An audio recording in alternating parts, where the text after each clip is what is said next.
The topic we are going to talk about today is Xi Jinping's state visit to Russia. This is Xi Jinping's first foreign visit after his third re-election, and it is scheduled to be in Russia. Although from a certain point of view, it is just a continuation of the practice.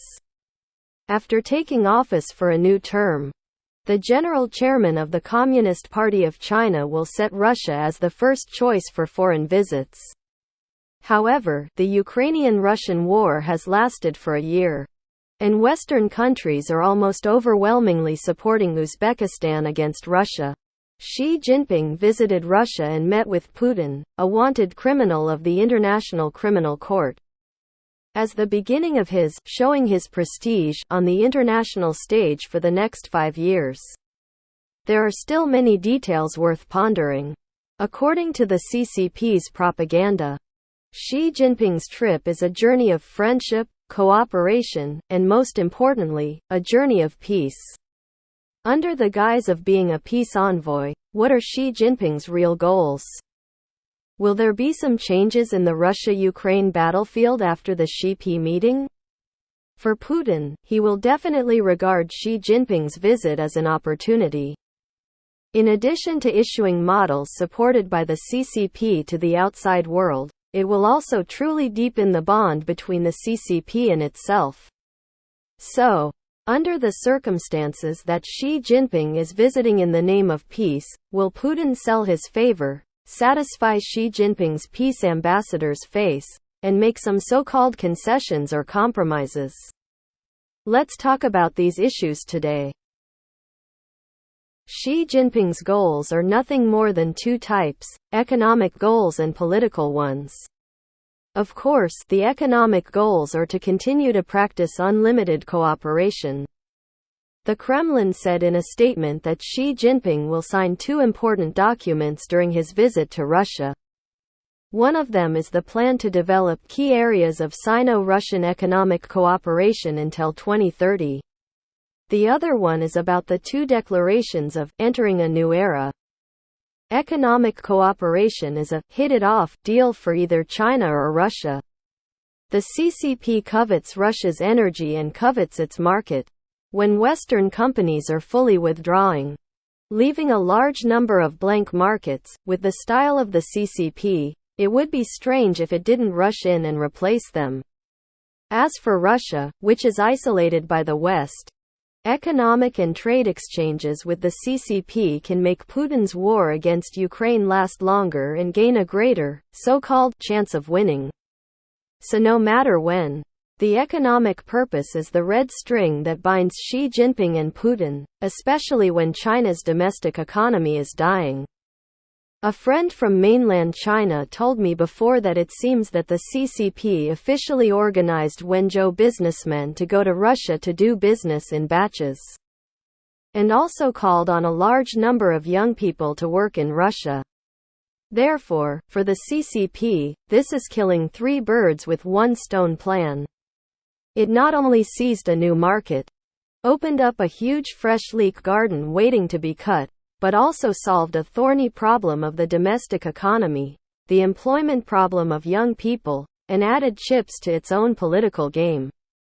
With the deepening of economic and trade cooperation, Russia will naturally be more able to resist the political influence of the West.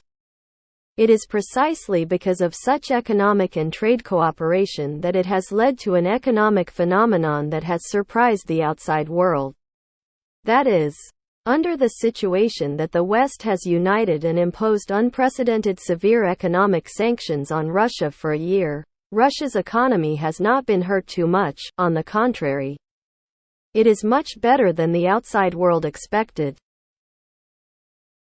There is no mass unemployment in Russia, the ruble has not fallen sharply, and there are no long queues of people outside banks desperate to get their money out. The types of commodities supplied by Russian supermarkets have not changed. Some international commodities are still available, but those that cannot be purchased have already been replaced by local brands or Chinese brands.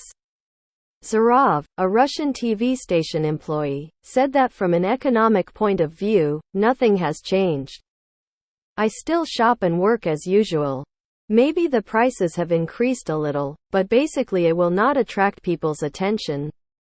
In interviews with foreign media, many Moscow residents did not take seriously the impact of the sanctions.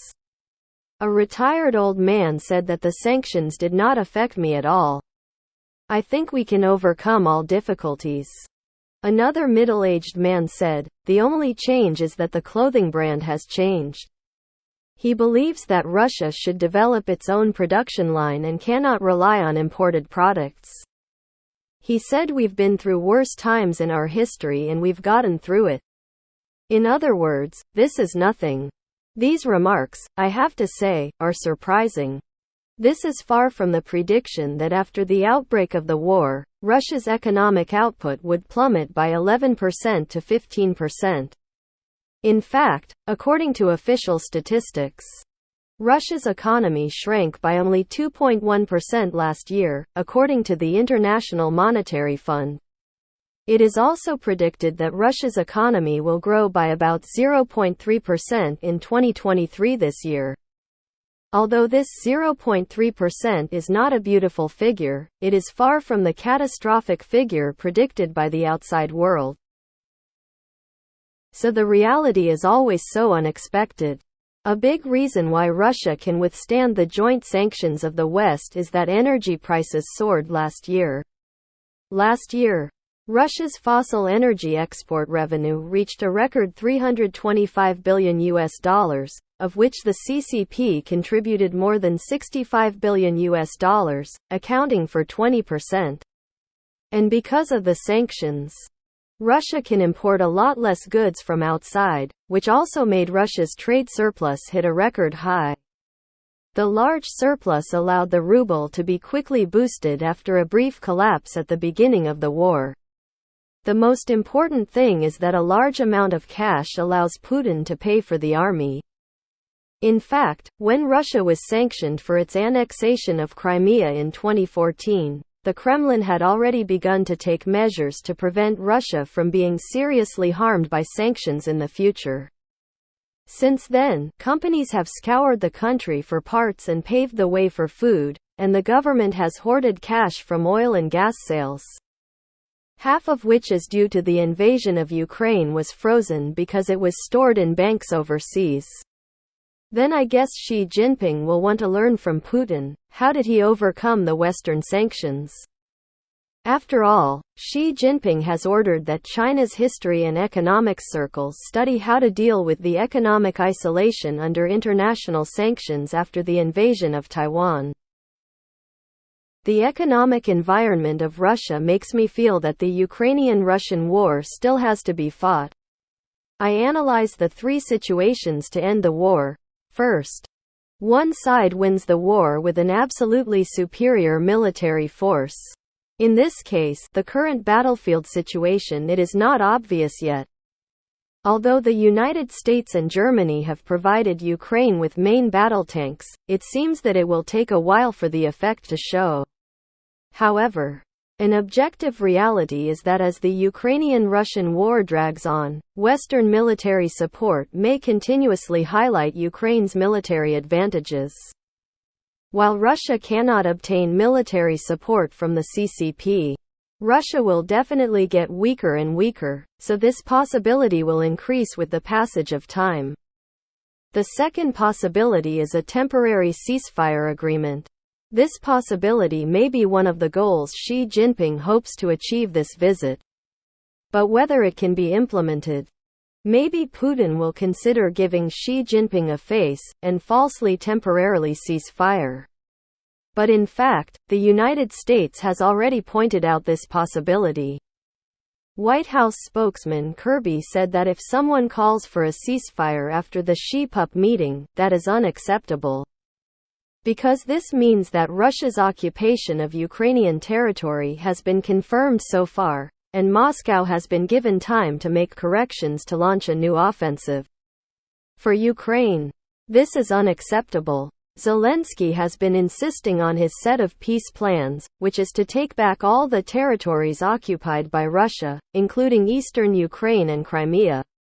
For such a version, Putin obviously has no possibility of nodding. At least for now, it seems that there is no chance at all, so it is relatively difficult to implement a temporary ceasefire agreement.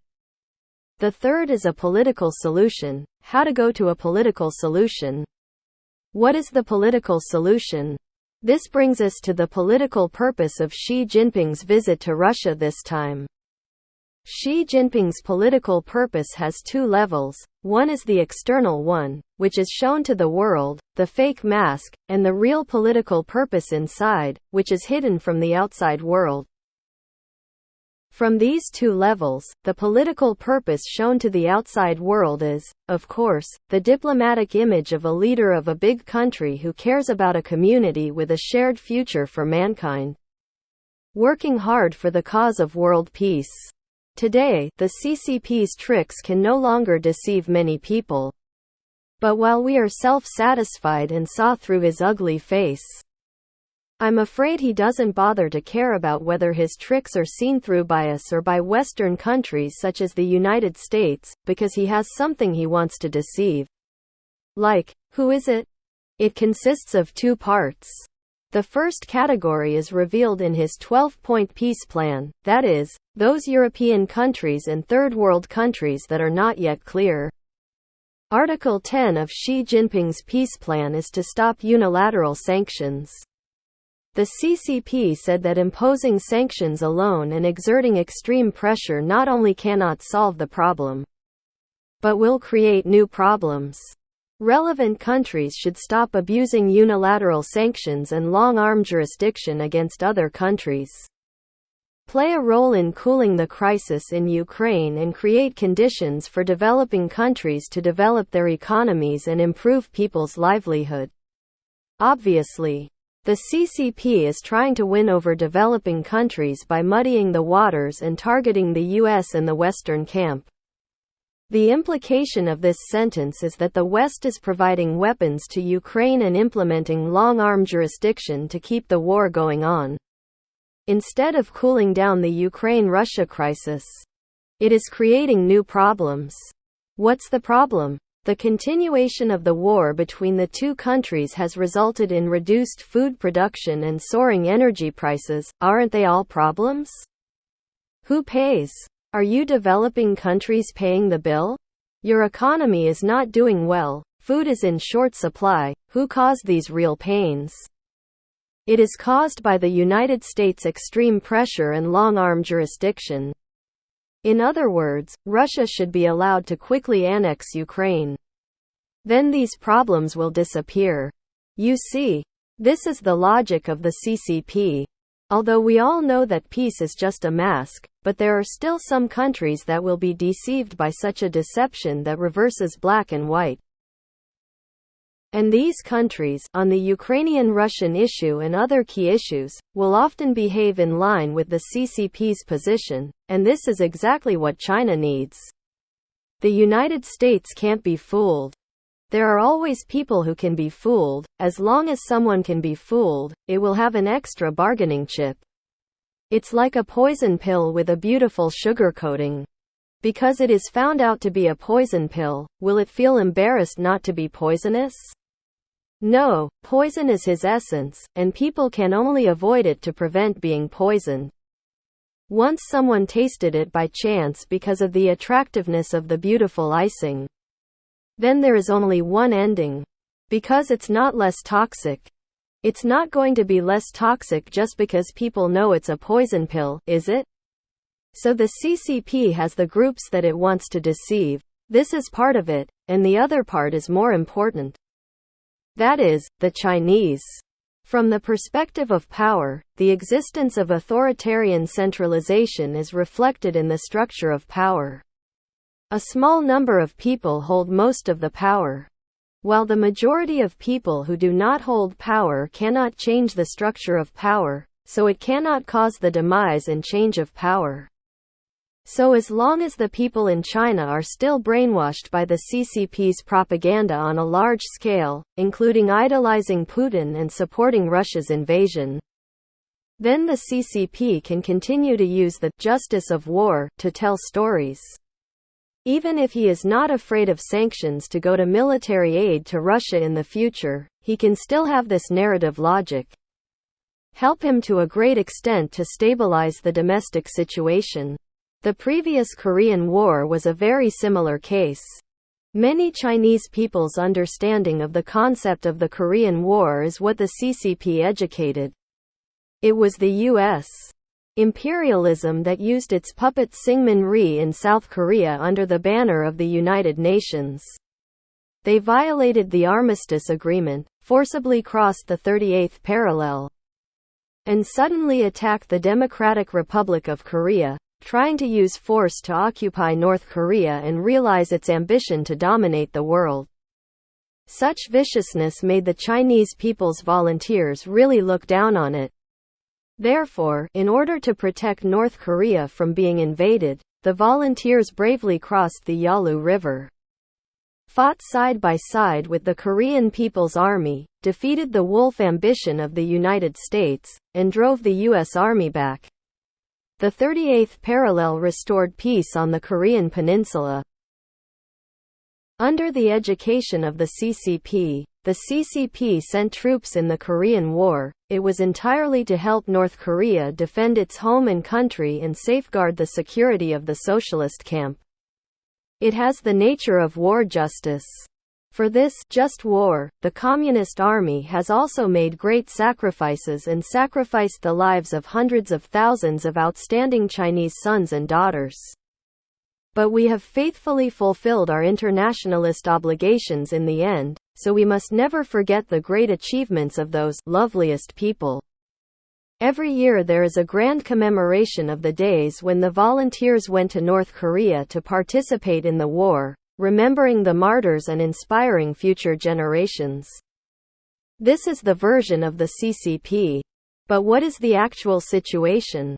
Why did the United States send troops to attack North Korea under the banner of the United Nations? If, according to the CCP, it is to defend the socialist camp, then why did the Soviet Union, a major country in the UN Security Council, not vote against it? According to the principle of unanimity among the major powers, once the Soviet Union objected, the United Nations could not send troops to North Korea. Does this seem illogical? That's right, because it was all made up by the CCP to fool the people. After the disintegration of the Soviet Union, the historical archives were unsealed. The Korean War was completely launched by Kim Il-sung to annex South Korea. Friends who are interested in this history can search it online.